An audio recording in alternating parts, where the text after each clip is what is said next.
Hello అండి, అందరికీ నమస్కారం. ఈరోజు అండి నేను గోధుమ పిండితో దోశలు చేసి చూపిస్తానండి. ఉదయాన్నే ఏమి హడావుడి పడకుండా చక్కగా చేసుకోవచ్చు అండి. ఆఫీస్కి వెళ్ళేటప్పుడు కొంతమంది పిల్లలు ఆఫీస్కి కూడా వెళ్తూ ఉంటారు కదండి. అప్పుడు ఏం హడావుడి లేకుండా చక్కగా ఈ బ్రేక్ఫాస్ట్ అయితే ఈజీగా అయిపోతుందండి. 10 మినిట్స్లో చేసేసుకోవచ్చు. నేను ఒక కప్పు గోధుమ పిండి తీసుకున్నానండి. కొద్దిగా ఉల్లిపాయ ముక్కలు తీసుకున్నాను, సన్నగా తరుక్కోవాలండి. ఒక పచ్చిమిరపకాయ కూడా సన్నగా తరిగి పెట్టుకున్నాను. కొత్తిమీర, కరివేపాకు కూడా సన్నగా తరిగి పెట్టుకున్నాను. కొద్దిగా పసుపు అండి, కొంచెం ఉప్పు, ఒక స్పూన్ వచ్చేసి బొంబాయి రవ్వ వేసుకోకపోయినా పర్వాలేదండి. నేను ఒక స్పూన్ తీసుకున్నాను. కొంచెం బేకింగ్ సోడా అండి, ఇది తీసుకున్నాను. ఇప్పుడు ఇవి కలుపుకుందామండి, నీళ్ళల్లో కలుపుకుందాము. ఇలా గోధుమ పిండి వేసేసుకొని దీనిలో కొంచెం నీళ్లు పోద్దామండి. నీళ్ళు కొంచెం కొంచెం పోసుకుంటూ కలుపుకుంటూ ఉందాము.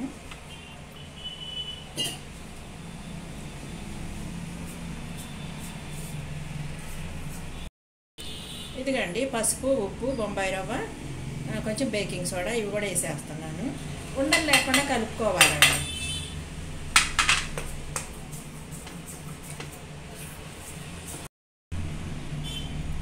ఇదిగండి ఉల్లిపాయ ముక్కలు, పచ్చిమిరపకాయలు, కొత్తిమీర, కరివేపాకు వేసేస్తున్నాను. ఉండలేమి లేకుండా మంచిగా కలుపుకున్నానండి.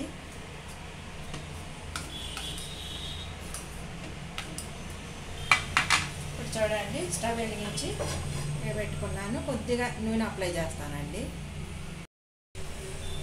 ఇదిగండి నూనె ఇలా అప్లై చేసేసుకొని కొంచెం తవ్వ అయితే వేడి అవ్వాలండి. బాగా వేడైన తర్వాత మనం వేసుకుందాం దోశ. ఇదిగండి ఇలా కలుపుకోవాలి, పలచగానే కలుపుకోవాలండి. ఇప్పుడు తవ కూడా వేడైపోయిందండి, వేసేస్తున్నాను.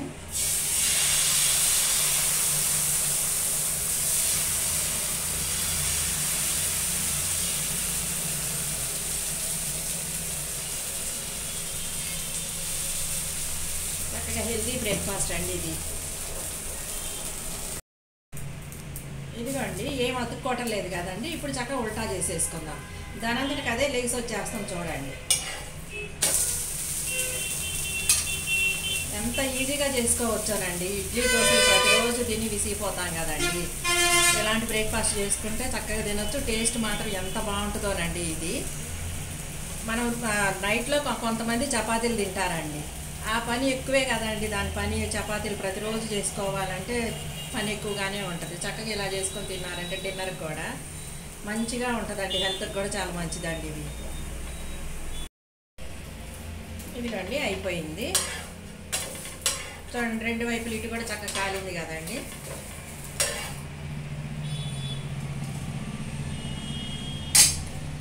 ఇంకొక టేస్ట్ చూపిస్తానండి.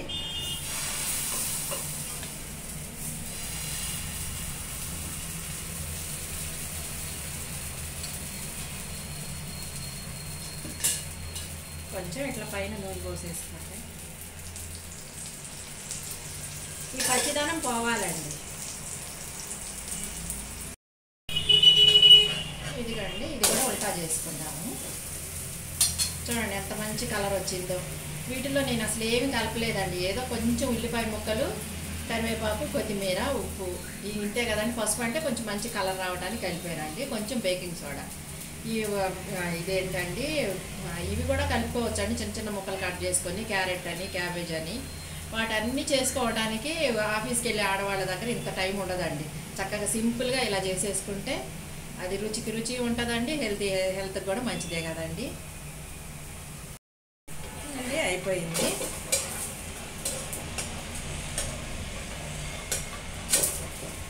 దోశలు మొత్తం అయిపోయిన తర్వాత చూపిస్తానండి మీకు. ఇదిగండి ఇంకా దోశలన్నీ అయిపోయినాయి.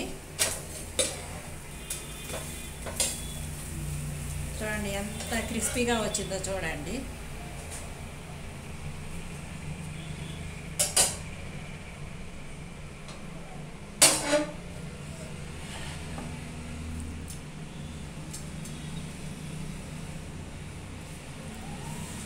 ఇదిగండి మేమైతే పచ్చిమిరపకాయ టమాటా పచ్చడితో తింటున్నామండి. మళ్ళీ ఊరగాయ పచ్చడి ఉందండి, టమాటా పచ్చడి, అది కూడా కొంచెం వేసుకున్నాము. బ్రేక్ఫాస్ట్ చేయొచ్చండి, లేదంటే డిన్నర్ కూడా ఇలా తయారు చేసుకొని తినొచ్చు. మీకు ఇంకా హెల్దీగా కావాలి అనుకుంటే నువ్వులు కూడా కొంచెం కలుపుకోండి. ఇప్పుడు ఈ వీడియో మీకు నచ్చితే మాత్రం తప్పకుండా లైక్ చేయండి, షేర్ చేయండి, సబ్స్క్రైబ్ చేయడం మాత్రం మర్చిపోకండి. మరొక వీడియోతో కలుసుకుందామండి.